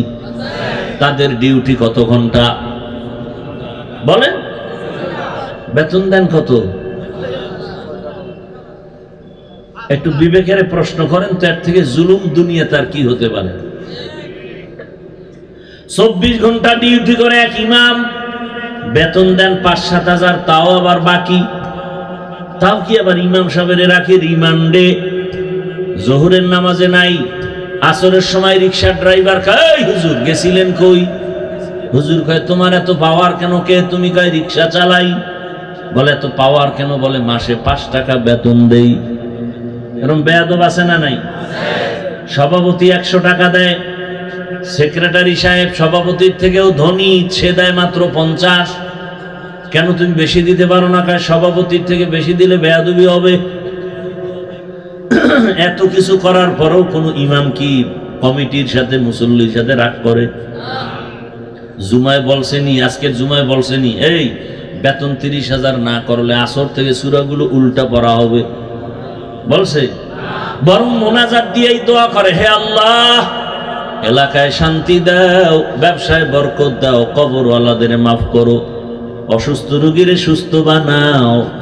এরপরও যারা বলবা হুজুর ভালো না, আমি বলবো তোমার 14 পুরুষের রক্ত ভালো না। এলমেরা এজাজ করদান বেহিসাব, খলকেরা দাদান জওয়াবে বাসওয়াব, হক না দারদ দোস্তে খলকা জারেরা, লিস্তে ই খাসলাত কে দিনদারেরা। ও আমার যুবক বাবারা, বৃদ্ধ বাবাজিরা, ইবাদত কেন করব? রবের সাথে মোলাকাত, পুরস্কার পাবো, জান্নাত। এবার বুঝেন ইবাদত কিভাবে করব। ডাক্তার সাহেবের পরামর্শে বলে না, ইবাদত কিভাবে করবা? একটাই মাত্র জবাব, তোমার জীবনের সব কিছু হবে রহমতের নবীর আদর্শ অনুযায়ী। রসুলের আদর্শ মেনে তুমি ব্যবসা করো, ইবাদত। রসুলের আদর্শ মেনে খানা খাও, ইবাদত। রসুলের সুন্নাত অনুযায়ী তুমি বাজারে যাও, ইবাদত। রসুলের সুন্নাত অনুযায়ী তুমি ঘুমাও, ইবাদত। রসুলের সুন্নাত বাদ দিয়া নামাজ পড়বা, ইবাদত হবে না। নবীর আদর্শ বাদ দিয়া যাকাত দিবা, ইবাদত হবে না। রোজা রাখবা, ইবাদত হবে না। যেমন একজনে মাগরিবের নামাজ 3 রাকাত ফরজে দাঁড়ায় চিন্তায় পড়ে গেল, বেজর হইরা লাভ কি? আল্লাহকে আরো 2 সেজদা রুকু বাড়ায়া আর 1 রাকাত করে 4 রাকাত জোর বানাই। আল্লাহ খুশি হবেন? আল্লাহ খুশি হবেন না কেন? বলে আমার হাবিবের তরিকায় নাই। অতএব রসুলের তরিকায় আপনি ঘুমাইবেন, ইবাদত। বলে কেমন? এশার নামাজ পড়ে নবী বলে ঘুমাও, ঘুম থেকে উঠিয়া যদি আবার ফজরের নামাজ আদায় করে নাও, ওই ঘুমের সময়টাও নেকের পাল্লায় ওজন হয়ে যাবে। মাকুন সুসুতি নামাজে পাঞ্জে গানা, ফাওয়াইলুল লিল মুসাল্লিনাল্লাযিনা মুমিনারা ইনামাজ ইমদাদ দা ইস্তাইনু আয়াতে কুরআওয়াখা। ও আমার বাবারা, রসুলের তরিকা মতো চলেন। নবীজির আদর্শ নাই এমন কোন কাজ আছে নাকি? আঙ্গুলের নখগুলো কেমনে কাটবেন, এখানে নবীর আদর্শ আছে? এই আশেকে রসুল নাম দেশে সুন্নি মহাসম্মেলন। সুন্নি মানে কি? সুন্নত নাই, কথা কয় না। তো আঙ্গুলের নখের দিকে জাড্ডাহে তাকায় দেখেন তো, সুন্নি অনুযায়ী নখ হইছেনি। যদি নখ সুন্নত অনুযায়ী না থাকে, তাহলে আপনি সুন্নি বলার কোনো অধিকার নেই, আপনি ভণ্ড। চুলের দিকে তাকান, চুল কাটার মধ্যে রসুলের আদর্শ আছে? আয়নার সামনে দাঁড়ায় দেখবেন নবীর তরিকায় চুল না ক্রিকেটার খেলোয়াড়দের তরিকায় চুল? যদি ক্রিকেটারের গোলাম হয়ে থাকেন তো রসুলের আশেক দাবি করা ভণ্ডামি। জান্নাত পাওয়া এত সহজ? ভাইরা আমার, রসুলের আদর্শ এত পারফেক্ট আদর্শ, আমার রাসূলের আদর্শই হলো দুনিয়াতে শান্তির একমাত্র ঠিকানা। দুনিয়াতে শান্তির ঠিকানার নাম ইসলাম। আল্লাহর জাতের কসম, ওরাঙ্গার মিয়ার মানুষ, পারলে লিখে রাখো, ভালো করে লিখো, ব্যানার বানাও, ব্যানার 2 ফিট 3 ফিটের ব্যানার বানাও, 200 টাকা হয়তো বিল হবে। ব্যানার বানায় বানায় সারা দেশের রাজধানী, সারা দেশের বাজার ঘাট গ্রামে লাগাও। ওই ব্যানারে লেখো, পৃথিবীতে একমাত্র শান্তির ঠিকানার নাম ইসলাম। ইসলাম ছাড়া এ জমিনে কোনো তন্ত্র মন্ত্র, কোনো মতাদর্শে শান্তি দিতে পারবে না। যতদিন পর্যন্ত ইসলাম কায়েম হবে না, ততদিন পর্যন্ত শুধু চাপাবাজের আওয়াজ শুনবা, শান্তি এ জাতির কপালে আসবে না। ভাইরা আমার, পৃথিবীতে যত নীতি আছে, নীতি, সব নীতির মধ্যে শ্রেষ্ঠ নীতি হলো ইসলামের নীতি। কি আপনি অস্বীকার করেন? যদি বলেন আমি অস্বীকার করি বা না মানি, তাহলে আপনার ইসলামটাকে দুর্বল বানিয়ে দিলেন। আল্লাহর কোরআন, আল্লাহর দেওয়া ইসলাম কি দুর্বল? তাহলে কেন বলেন ইসলামে এটা আছে ওটা নাই? নাই বলেন কেন? দুনিয়াতে যত নীতি আছে, পরিবার নীতি, সমাজ নীতি, রাষ্ট্রনীতি, অর্থনীতি, ইসলামে নাই? বরং ইসলামের পরিবার নীতি শ্রেষ্ঠ নীতি। দুনিয়াতে যত সমাজ নীতি আছে, ইসলামের সমাজ নীতি শ্রেষ্ঠ নীতি। দুনিয়াতে যত অর্থনীতি আছে, একমাত্র ইসলামী অর্থনীতি হলো শ্রেষ্ঠ অর্থনীতি। দুনিয়াতে যত রাষ্ট্রনীতি আর রাজনীতি আছে, ইসলামী রাজনীতি হলো শ্রেষ্ঠ রাজনীতি। ইসলামের নীতি এত সুন্দর, আর আপনি বুঝাইতেছেন পাবলিকেরে, খবরদার রাজনীতির মধ্যে ধর্মকে টানবেন না। কেন? আমগো ধর্ম আর রাজনীতি তো আলাদা না। আলাদা নাকি? যে ইসলাম আলাদা, ধর্ম আলাদা, রাজনীতি আলাদা। আমগো অর্থনীতি যা ইসলামও তা, আমগো সমাজনীতি তাও ইসলাম। ইসলাম বাদ দিয়ে আমগো সমাজনীতি নাই, ইসলাম বাদ দিয়ে অর্থনীতি নাই, ইসলাম ছাড়া আমগো রাষ্ট্রনীতি নাই। আমাদের রাষ্ট্রনীতি মানে ইসলাম, আমাদের অর্থনীতি মানে ইসলাম। মিলানো বলে কেমন মিলানো? সূর্যের সাথে আলো যেমন মিলানো, বাতির সাথে আলো যেমন মিলানো, ফুলের সাথে ঘ্রাণটা যেমন মিলানো। ফুলের থেকে ঘ্রাণ আলাদা হলে ফুল যেমন ফুল না। রাজনীতি থেকে ইসলাম যদি আলাদা করে দাও, ওটা রাজনীতি না, ওটা দুর্নীতি আর পেটনীতি।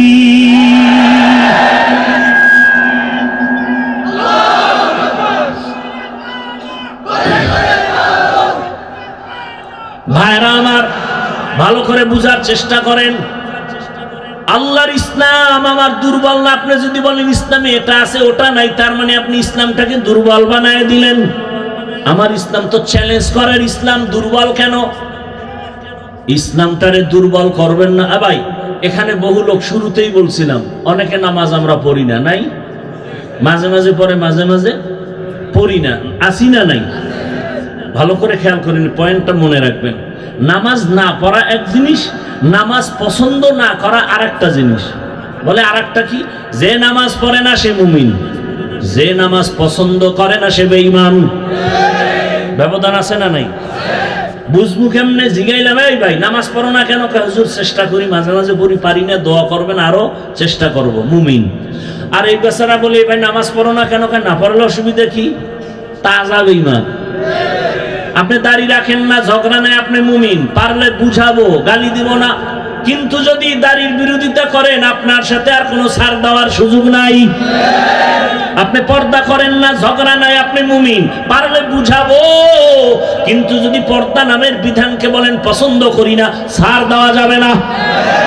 আপনি ইসলামের রাজনীতি করেন না, কোনো ঝগড়া নাই, বুঝাবো।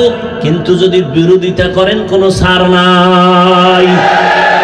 নামাজ পড়েন না, ঝগড়া নাই, বিরোধিতা করলে ছাড় নাই। দাড়ি রাখেন না, ঝগড়া নাই, বিরোধিতা করলে ছাড় নাই। পর্দা করেন না, ঝগড়া নাই, বিরোধিতা করলে ছাড় নাই। আপনার এখানে নামাজ না পড়লেও তো আমাদের ইসলাম ঠিক থাকবে নাকি? তা আপনি ইসলামটাকে দুর্বল করেন কেন? আপনার সামনে একজন কি ইসলামকে অপমান করে, আপনি ধরেন না কেন? যাই মিয়া, তুমি কি বলো আন্দাজি যে ধর্ম আর ইসলাম, রাজনীতি আলাদা, রাষ্ট্রনীতি আলাদা? সুলাইমান পয়গম্বর গোটা দুনিয়া পরিচালনা করেন নাই? ইউসুফ নবী মিশরের অর্থমন্ত্রী হয়ে দেয় সালাম নাই, এগুলো কোরআনে নাই। তাহলে কেন বলেন আমাদের রাষ্ট্রনীতি আর ইসলাম আলাদা? এই ধুল, এই উল্টাপাল্টা মানুষের মেসেজ দূর করতে হবে, জেহেনকে ধোলাই করতে হবে, কঠিনভাবে ধোলাই করতে হবে। আমাদের ইসলাম নীতির বাইরে না, সব নীতি আমাদের ইসলামী নীতি। মানে আলাদা করার এই সাহস কে দিল? আপনি নামাজ পড়েন না সেটা ভিন্ন, বিরোধিতা করলে সার নাই, সেখানে যুদ্ধ হবে। যুদ্ধ তো তাদের জন্য যারা ইসলামের বিধান মানে না। নামাজ পড়েন না এটা এক জিনিস, বিরোধিতা করলে কিন্তু আর সার নাই। দাড়ি রাখেন না, ধন্যবাদ, আপনাকে বুঝাবো, পাও ধরে বুকে লাগাবো, হাসি দিব। বিরোধিতা করলে আর কোনো সার নেই। কথা বুঝাইতে পারলাম? আমি বর্তমান বাংলাদেশের ইসলামী রাজনীতির কোন দলের দায়িত্বশীল না, তার মানে কি আমি ইসলামের আল্লাহর দিন কোরআনের আইন আমি অমান্য করব? আমি কোন দল করি না, দলের ব্যানারে কথা বলি না। আমি ইসলামকে আমার মাথার মুকুট বানায় কথা বলতেছি। আমার সবকিছুর মূলে ইসলাম। কথা বলেন না কেন? আমার ইসলাম ঠিক, সব ঠিক। আমার ইসলামকে ঠিক রেখে আমি বয়ান করতেছি। এখন যদি আপনার পক্ষে যায় ধন্যবাদ, বিপক্ষে গেলে ডবল ধন্যবাদ। কি আপনি মানবেন কি না চিন্তা করার আমার টাইম আছে নাকি? আপনি কে? আপনি মানলেন না, না মানলেন, আপনি কে? আমার ইসলাম ঠিক, আমার আব্বা ওই লাইনে আছে, আব্বাও ঠিক। ওই লাইনে আমার পিসাব নাই, পীর বাপ। আমার ইসলামের লাইনের সাথে মিল নাই, আমার ওস্তাদের ওস্তাদ বাপ। কি আমার কথায় কোনো ঝামেলা থাকলে বলেন? আপনার মানতে সমস্যা কেন? আপনি বলবেন এই আমি নামাজ ঠিক মতো পড়ি না, কিন্তু নামাজ লাগে না বললেই জুতা মারমু, বলে দেবেন এটা তুই মান। আমি রসুলের সুন্নাত ঠিক মতো মানতে পারি না, ঠিক আছে, কিন্তু রসুলের বিরুদ্ধে কথা বললেই ফিডাবো, এটা বলে দেবেন। তো প্রমাণ হবে আপনার ইমান ঠিক আছে। এবার আমলের বাকি, সে আমলের জন্য আহলুল্লাহর সোহবাত লাগবে, আল্লাহ আল্লাহর সোহবাত লাগবে। যারা বলে পীর মানি না, ওলিয়া উলিয়া মানি না, তারা আর একটা ভণ্ড। আসতে বলেন কেন? যারা বলে আমরা ওলিয়া উলিয়া মানি না, ওরা কোরআন মানে না, বুখারী শরীফ মানে না, ওরা ভণ্ড। ওদের যারা ভণ্ড বলে না, তারাও ভণ্ড। ওয়ামা খালাকতুল জিন্না ওয়াল ইনসা ইল্লা লিয়াবুদুন। আল্লাহর ইবাদতের জন্য আমাদের বানাইছেন। পানি পান করবেন, এই একটা বোতলে পানি নিছেন না, পানিটা আপনিও পান করবেন, আমিও পান করব। ইবাদত বানায় পান করেন, বলে কেমন? আপনি তো বাম হাতে বোতল নিয়ে ডান হাত দিয়ে এই মুখটারে খুলবেন, খুইলা বাম হাত দিয়ে একটা টান মারবেন, জায়গা নাই আধা লিটার। আমি ওই পানিটা পান করব, আমি ডান হাতে নিয়ে মুখটা খুইলা এই পানিটা আমি বোতলে পান করব, 3 শ্বাসে পান করব, আস্তে আস্তে করব। আমার পানি পান করাও হবে, সুন্নত আদায় হবে, ইবাদত হয়ে যাবে। কথা বলেন না? কথা ঠিক না? আবার এখানে একটা মাসালা আছে, এই বোতল গেলাসের হুকুমে, এর থেকে বড় বোতল বা জগ এইটার আবার ডাইরেক্ট দিয়েন না, তাহলে মুখ থুইয়া না হয়ে ডুববে। এটা গেলাসের হুকুমে, ঠিক আছে। এবার এখান থেকে মোনাজাত দিয়ে যাবেন, জুতো পরবেন না। কথা বলেন না? আমিও জুতো পরবো, সুন্নত অনুযায়ী পরেন। বলে কেমনে? বলে ডান জুতায় ডান পাও আগে ঢুকাও, এরপরে বাম জুতাটার মধ্যে বাম পাও ঢুকাও। দোনো জুতার মধ্যে পাও ঢুকছে নি, আগে ঢুকছে কোনটা? ডান পাও। এবার দোনো পাও ঢুকার পরে যখন কদম দিবেন, ডান পাও দিয়া কদম দিবেন সবার আগে, সুন্নত। আমল করা যাবে না ইনশাআল্লাহ? দেখেন এটা মানতে কষ্ট, একটু খেয়াল করে মানলেই হয়। আপনারা এখান থেকে বাসায় যায় ফ্রেশ হবেন, ফ্রেশ হবেন না? ফ্রেশ আমিও বাসায় গিয়ে ফ্রেশ হব। কোথায় গিয়ে ফ্রেশ হবেন? বাসায়। বাসায় কোথায়? আরে বাসার মধ্যে আলাদা জায়গা আছে না? ওই জায়গাটার নাম কি? বেডরুম। কোন? ওয়াশরুম। ওয়াশরুম, ওয়াশরুম মানে বাথরুম না। এটাকে আমিও চেষ্টা করি, আপনারাও করেন। বাথরুমকে ওয়াশরুম বানায়েন না। বাথরুম আলাদা, ওয়াশরুম আলাদা করেন। প্রয়োজনে মাঝখানে গ্লাস লাগান। বাথরুম এক সাইড, ওয়াশরুম আর এক সাইড। কারণ বাথরুম হলো জিন্নাতের আড্ডাখানা, জিন শয়তানের আড্ডাখানা। ওয়াশরুমে আপনি টুপি ছাড়া ঢুকেন, নিষেধ নাই, কিন্তু বাথরুমে টুপি ছাড়া ঢোকা যাবে না, খালি পায়ে ঢোকা যাবে না। বাথরুমে ঢুকতে গেলে হিসাব লাগাইতে হবে, আগে বাম পাও দাও, বের হতে গেলে ডান পাও, খালি মাথায় বাথরুমে যাওয়া যাবে না। আমরা সবাই বাথরুমের ওয়াশরুম বানাইয়া এবার জুতারও খবর নাই, টুপিরও খবর নাই, এমন নিম্ন চাপ শুরু হয়েছে, এক দৌড় যায় শীতে বইরে গেছে, পইরেকে ধরে দেয় নাই, মাথা ফাইটে গেছে। সুন্নাত অনুযায়ী বাথরুমে যাবেন, কোন দুর্ঘটনা হবে না ইনশাআল্লাহ।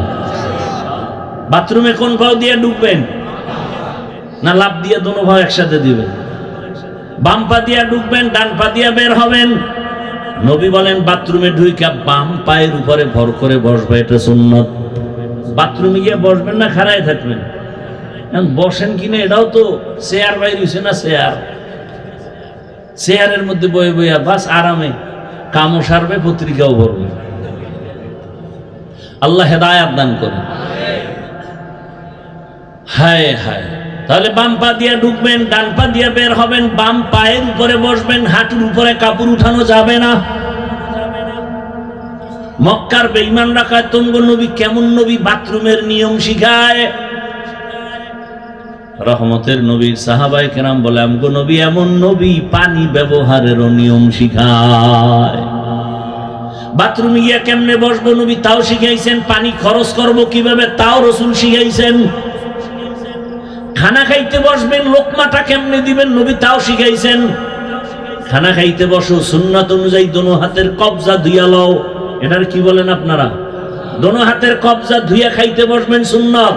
তবে যেই প্লেটে খানা নিবেন ওই প্লেটে হাত ধুইবেন না, অন্য প্লেটে ধুইবেন। এরপরে ডান দিক থেকে খানা শুরু করবেন, দস্তারখান বিছাবেন। এরপরে খানা খাইয়া আগে বিসমিল্লাহ বলবেন, ফাঁকে ফাঁকে বলবেন লাকাল হামদু ওয়া লাকাশ শুকর। খানা শেষ, এরপরে আবার দোনো হাতের কবজা অন্য পাত্রে ধুইবেন, খানার প্লেটে না। আর খানার মধ্যে যে জুটা হবে, কাটা জুটা, এটা পানির মধ্যে ফেলবেন না। এটা জিনের খানা, কুকুরের খানা, বিড়ালের খানা। বাহিরে একটা নিরাপদ জায়গায় রাখবেন, বিড়াল খাবে, কুকুর খাবে, না হয় জিনেরা খাবে। পানির মধ্যে ফেলে জুলুম করা যাবে না, ওদের মজা নষ্ট করা যাবে না। খবরদার আজকে এই সুন্নাতটার ওয়াদা করে যান যে ইনশাআল্লাহ জুটা কাটা পানিতে ফেলবো না। পারেন না ইনশাআল্লাহ? আল্লাহ কবুল করেন। তা দেখেন তো রসুলের সুন্নাত মানা কষ্ট, রসুলের আদর্শই শান্তি। 5 বার ওযু বানাবেন, দেখবেন নিজের শরীরটা ফ্রেশ লাগে। আর যারা ওযু টযু নাই, নামাজ নাই, এগো পাশে দাঁড়ান যাইব, এটা প্রস্রাব করে লয় না পানি আছে না নাই? ওযু নাই, এরপরে শরীরের পোশাক ধোয় না কত মাস, গোসল মানি ধাম ধাম করে চলে আসছে, দাঁড়াইলে পাশের পর টানে বিড়ি, এর পাশে দাঁড়াইলে নামাজ শেষ। করে না মেসওয়াক, নাই ব্রাশ। অথচ রসুলের সুন্নাত পরিষ্কার পরিচ্ছন্নতা। ইসলাম তো অপরিষ্কার না, ইসলাম তো পরিষ্কার পরিচ্ছন্ন। লা ঈমানা লিমান লা তাহারাতা লা। নবী বলেন যার পরিষ্কার পরিচ্ছন্নতার দিকে চিন্তা নাই, তার ঈমানের দুর্বলতা চলে আসবে। ভাইরা আমার, তো ইবাদত হলো আল্লাহর হুকুম বাস্তবায়ন করার নাম ইবাদত। প্রত্যেকটা ক্ষেত্রে ইবাদত কেন করব? আল্লাহর মোলাকাত, জান্নাত, আমার পুরস্কার পাওয়ার জন্য। ইবাদত কোন সিস্টেমে হবে? একমাত্র মদিনাওয়ালা রাসূলের আদর্শ অনুযায়ী ইবাদত হবে। এরে আল্লাহর বান্দারা, ও যুবক বাবা, ও পর্দার আড়ালের মা বোনেরা, বৃদ্ধ বাবাজিরা, বয়ান তো আপনারা শুরুতেই বলছিলাম আপনারা বয়ান জানেন, একটু বুঝটা ঠিক করেন। এত বয়ান শুনে লাভ কি হবে? বাবা যদি নামাজ না পড়েন কোনো লাভ নাই। আমি আপনাদের এতক্ষণ যে এত চিল্লাইয়া কথা শুনাইছি, একবারও কিন্তু বলি নাই স্কুলে তালা দিয়া মাদ্রাসায় যান। আমার মতো টুপিওয়ালা বুজুর্গ বড় হুজুর হয়ে তসবিহ হাতে নেন। ভাইরা, আমি যা বলতে চাই, আমি চাই আপনি যে লাইনে থাকেন জান্নাতের দিকে আপনি আগান। রসুলের তরিকা আপনার মাথার মুকুট বানায় নেন। আপনাদের লাইনে যারা আছে, জেনারেল লাইনে চাকরি করে, ব্যবসা করে, স্কুল কলেজে পড়িয়াও নামাজ পড়ে নাই। কত ডাক্তার নামাজ ছাড়ে না, দাড়ি অনেক বড়, স্কুলে কলেজে অনেক ছেলেরা পড়ে, মাথায় টুপি, বড় দাড়ি, পাগড়ি লাগানো। ঢাকা কলেজে গিয়া দেখো। ও আমার যুবক, তুমি কেন পারবা না রে বাবা? এখনো সময় আছে, তওবা করে নাও। স্কুলে পড়ো, কলেজে পড়ো, চাকরি করো, অনুরোধ করি ডাক্তার হও, engineer, professor, DC, SP, OC হও, কিন্তু খবরদার আমার নবীর তরিকার বাইরে বেয়াদবি করিও না। মা বাবার দোয়া, শিক্ষকের দোয়া, উলামায়ে কেরামের দোয়া নিয়ে সামনে আগাও, নবীর সুন্নাত অনুযায়ী জীবনটাকে চালাও। কারণ আরে তোমার বুঝ আছে, জীবনে তো গুনাহ কম করো না রে বাবা, মনের শখ লাগায় গুনাহ করেছো। মনে শখ লাগছে দাড়ি রাখবা না রাখো নাই, মনে শখ আসছে বেপরদায় আড্ডা দিবা দিছো, মনে শখ লাগছে পার্কে যাওয়া চলে গেছো, মনে শখ লাগছে নামাজ পড়বা না পড়ো নাই, মনে শখ আসছে সারা রাত মোবাইল চালাবা চালাইছো, এখনো কি ফিরবা না রে বাবা? তোমার শখ এখনো কি মিটে নাই? আর কত রাত মোবাইল চালাইলে তোমার শখ মিটবে বলো? আর কতদিন পার্কে পার্কে ঘুরলে তোমার শখ মিটবে বলো? আর কতদিন দাড়ি কাটলে তোমার শখ পূরণ হবে বলো? এবং হায়াতের বাকি আছে কতদিন তাও বলো? ও আমার বাবারা, এমন কোনো দিন নাই যুবকের লাশের খবর নাই। পানির নিচে যুবকের লাশ, ঘুমের বিছানায় যুবকের লাশ। এই কয়েকদিন আগে ফেসবুকের গোলাম বাবারা কি দেখেন নাই? বিদেশ থেকে যুবক ছেলে আসছে, টাকা স্বর্ণ নিয়া এয়ারপোর্টে নামছে, ঢাকা শাহজালাল আন্তর্জাতিক বিমানবন্দর। পরিবারের সবাই গাড়ি নিয়ে অপেক্ষা, গাড়ির মধ্যে এসে উঠছে, বহুদিনের বিরহের মহব্বতের বেদনার আনন্দ শুরু হয়ে গেল। বাচ্চা সহ খুব আনন্দ করতে করতে বাড়ি যায়। বাড়ি যাওয়ার আগ মুহূর্তে গাড়িটা পানির মধ্যে পড়ে গেল, সন্তান মারা গেল, স্ত্রী মরে গেল। ওই আল্লাহর বান্দা মিডিয়ার সামনে এমন কান্নার আওয়াজ, বলে মানুষ বিবাহ করিয়া খাইয়া না খাইয়া আনন্দে কাটায়, স্ত্রী সন্তান থাকে, কিন্তু আমার কপাল কেন এত খারাপ, সব ছেড়ে গেলাম বিদেশে টাকা কামাই করতে, কিন্তু আজ আমি স্বর্ণ অলংকার নিয়ে আসছি, ঘরে থাকবো, কত আনন্দ করব, কিন্তু আমার কপাল বড় খারাপ। আমার হাতের উপরে আমার বাচ্চাটা মরে গেল, আমার চোখের সামনে স্ত্রী মরে গেল, আমি এখন কোন ঘরে গিয়া যাব? আমি ঘরে গেলেই তো দেখি আমার ঘর আছে, কিন্তু ঘরের আনন্দ দেওয়ার বাচ্চাও নাই, ঘরের মধ্যে বাতি জ্বালাবার আমার স্ত্রীও নাই। এমন কান্নার আওয়াজ। কয়েক বছর আগে আমার দেশে চিত্রাং নামের একটা তুফান হয়েছিল ডিসেম্বরে, বহু আগে। এমন তুফান, একটা যুবক ছেলে 8 বছর চাকরি করে বিদেশ থেকে আসছে, আইসা দোতলা একটা বিল্ডিং ডুপ্লেক্স বানাইছে, আগামী শুক্রবার বিল্ডিং উঠবে, হুজুরকে দাওয়াত দিছে, মাত্র 2-3 দিন বাকি, দ্রুত মিস্ত্রি কাজ করতেছে। পাশে একটা টিনের ঘর, ওই ঘরে গিয়ে রাতে ঘুমায়। মিস্ত্রি কাজ করে দিন রাত্র 24 ঘন্টা। ওর 8 বছরের টোটাল কামাই এই বিল্ডিং এর ভেতরে। কিন্তু 2 দিন আগেই তুফান যখন শুরু হয়ে গেল, বিল্ডিং এর পাশে টিনের ঘর, একটা চোখের উপরে ওই যুবক, তার স্ত্রী আর বাচ্চাটা মাঝখানে 3 জন সমানভাবে ঘুমাচ্ছে। ওই তুফানে একটা গাছ আইসা টিনের ঘরের উপরে পড়িয়া 3 জনের বুকে চাপা লাগলো, সবাই জায়গায় মরে গেল। ওই বিল্ডিং জায়গায় পড়ে রইল, আমার মাওলায় আর ওই ঘরে উঠতে দেয় নাই, আসল বাড়ি ডাক দিয়া নিয়ে গেছে। ও আমার যুবক বাবারা, চোখ বন্ধ করে কত স্বপ্নই না দেখো, কিন্তু চোখের সামনে কত যুবকের হারাইছি। কোন দিন তোমার আমার খবর হবে জানা নাই। আজকে এখানে বয়ান শুনতেছ রে বাবা, কালকে আল্লাহ না করুন বুঝাবার জন্য বলি, হতে পারো তুমি হসপিটালের রোগী, না হয় তুমি ঘুমের থেকে উঠবা, মা ডাকবে, কিন্তু তোমার জীবনের শেষ ঘুম হয়ে যেতে পারে। মা যখন আইসা বলবে বাবার কত ঘুমাবি, উঠো, শরীরের মধ্যে টাচ করে দেখবে পুরা শরীরটা শক্ত এবং ঠান্ডা। মায়ের বুঝ হয়ে গেছে, একটা চিৎকার দিয়ে বলবে, তোরা কে কোথায় আছো, তাড়াতাড়ি আয়, আমার বাবা দুনিয়াতে আর জিন্দা নাই, আমাকে আর আম্মু বলার মতো কেউ নাই। আমার সন্তান আমাকে মা বলে ডাক দিলে যে আরাম পাই, মহব্বত লাগে, ভালো লাগে, আমার সে ভালো লাগার সন্তান চলে গেল। এরে বাবা, তুমি দেখবা তোমার জীবন চলে গেছে। এখন তোমার আপন জনেরা গায়ের গেঞ্জিটা বেলেট দিয়া কেটে কেটে রেখে দিবে, হাতের ঘড়িটা আর একজনে হাতে দিয়া বলবে এটা হাফিজুর রহমানের ঘড়ি না, এটা এখন আমার ঘড়ি। তোমার আপন বন্ধুটা মোবাইলের নাম্বারটা কেটে দিয়া বলবে বন্ধু নাই, নাম্বারও রেখে কোনো লাভ নাই। তোমার বাবা কান্না করে, টেলিফোন করে বলবে, ইমাম সাহেব জানাজা না দিয়া কোথাও যাবেন না, আমার সন্তান মরিয়া গেল। কাউকে বলবে বাজারে যাও কাফন কিনে আনো, কাউকে বলবে তাড়াতাড়ি বাঁশবাগানে যাও কবর খনন করো, কাহাকেও বলবে আবার ঘরের পেছনে তাড়াতাড়ি একটা টুল সাজাইয়া মশারি টানা, গরম পানি কর, শেষ গোসলটা দেওয়ার জন্য। সবাই বলবে ঘর থেকে লাশটা নামাও, আমার আরামের বিছানাটা কই?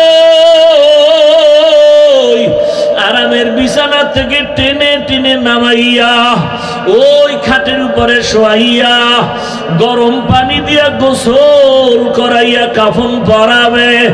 খাটিয়ায় উঠাইয়া যখন জানাজার ময়দানে নিবে, জানালা দিয়া মা ডাকবে আর বলবে, আমার বাবারে কই দাও, আমার বাবার চেহারাটা শেষবারের মতো দেখাও। আমারে মা বলিয়া ডাকতো, কত আরাম লাগতো, মজা লাগতো। আজ আমার বাবাই নাই, আমাকে মা বলে ডাক দেওয়ার হলো না। ওই মার থেকে বিদায় নিয়ে জানাজা পড়াইয়া এমন এক বাগানে কবর খনন করবে যেখানে দিনের বেলাও যাইতে বড় ভয় লাগে।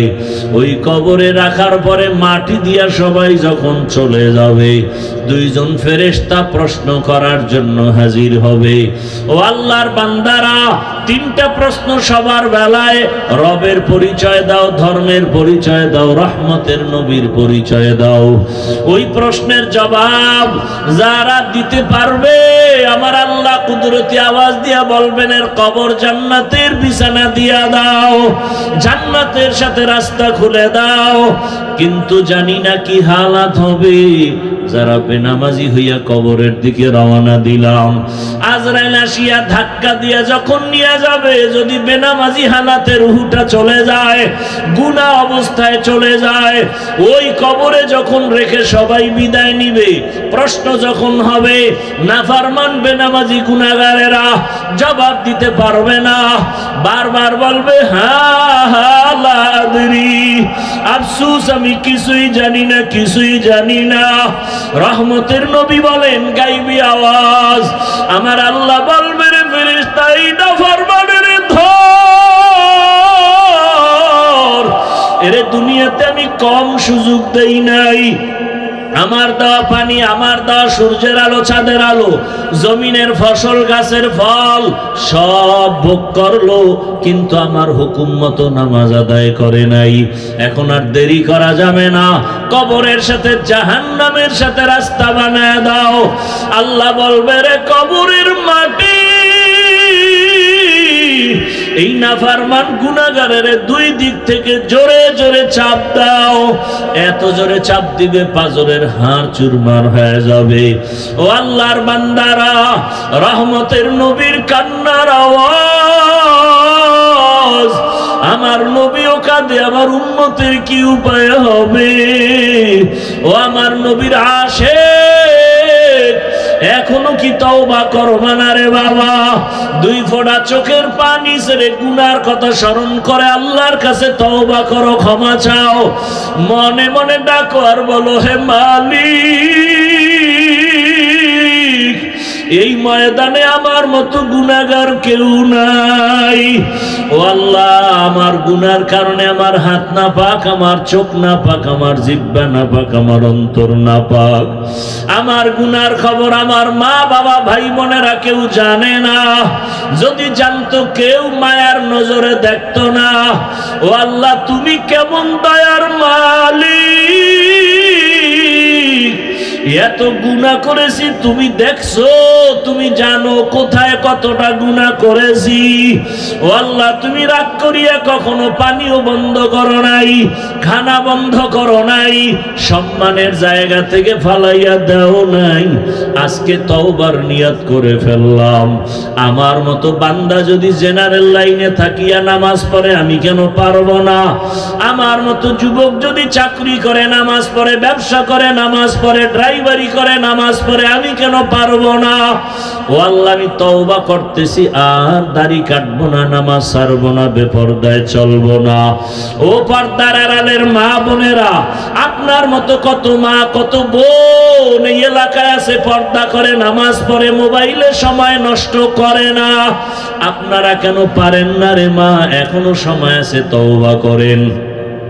আল্লাহকে বলেন একটা আদর্শ সন্তানের মা হইয়া কবরে যাবেন, কোরআন পড়ে পড়ে সন্তান দোয়া করবে, নামাজ পড়বে, ডাক্তারি করবে, আল্লাহর কাছে দোয়া করেন আর কাঁদেন আর বলেন, হে আল্লাহ, জীবনে তো মনের ঝাল মিটাইয়া শখ পূরণে গুনাহ কম করি নাই, আজকে থেকে তওবা করলাম, আর বেপরদায় চলবো না, মোবাইলে সময় নষ্ট করব না, নামাজ ছাড়বো না, স্বামীর মাল খেয়ানত করব না।